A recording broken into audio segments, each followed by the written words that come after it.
Mumbai soaked. Over 200 millimeters rain. Various parts of Mumbai recorded over 200 millimeters of rain in 24 hours, causing significant water accumulation. A high tide of more than 5 meters is expected, potentially leading to waterlogging in low-lying areas. Afternoon school sessions in Navi Mumbai are cancelled due to heavy rains and waterlogging concerns. Mumbai's lake levels increased by 5% due to incessant rains, though still below last year's levels.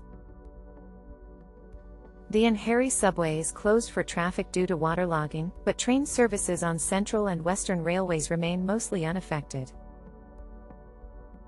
Subscribe at Quotes and Brains for more updates on Mumbai rains.